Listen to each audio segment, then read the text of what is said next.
Hi everyone, it's Don and I hope you're having a fantastic day. Well, there's two follow-up stories about recent news stories that have occurred and one can't be further from the other.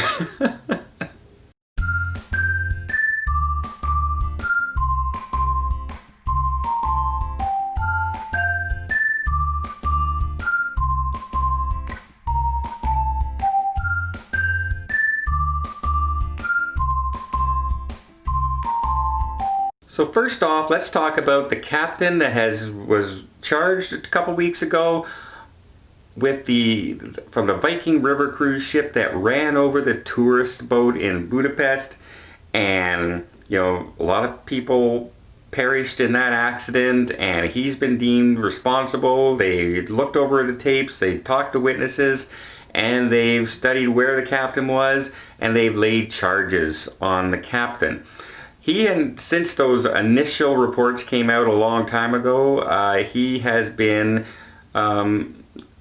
released with, a tracking device on his leg, and he's not allowed to leave the country, but he has to stay in the city. But he was released. Well, recently they showed up at his door and they rearrested him and brought him back to jail because they have a strong feeling and a strong sense that he was preparing to flee the country.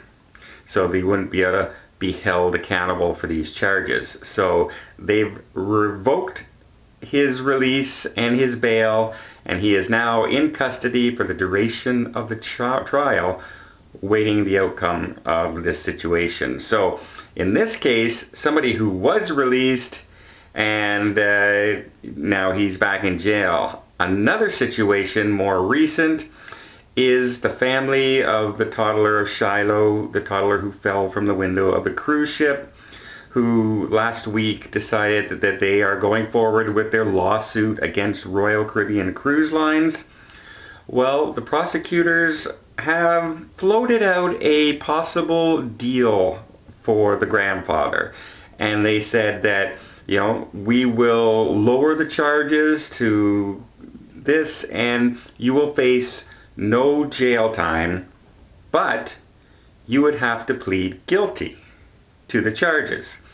Now, the grandfather right now so far is stating that he's not looking for a plea deal, and I strongly think that the real reason, and possibly the reason they're doing this, is if that he admits the guilt, then the lawsuit they're holding against Royal Caribbean's lawyers would have a field day in court, basically saying, he's already admitted to the fault being his.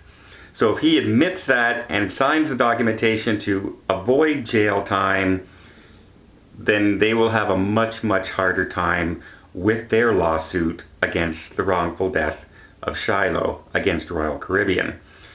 So the grandfather is not going to do that to the family with the lawsuit going forward, of course, and he will stand a better chance of beating those charges if Royal Caribbean is found at fault in any way for their lawsuit.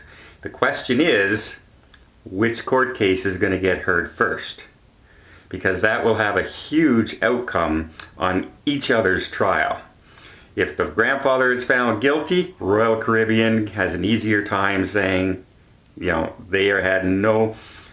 was wrong. If Royal Caribbean is found at fault, then the grandfather has a much easier time to get off his case.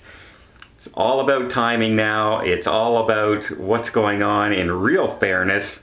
Both cases should almost go simultaneously, so there's no influence to each other's case.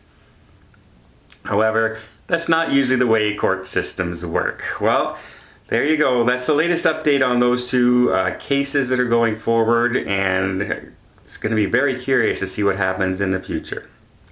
I hope you appreciate this update. If you did, please give it a thumbs up. Want to see more tips, more tricks, more travel vlogs from around the world? Hit that subscribe button. Till next time, have yourself a safe and a great vacation.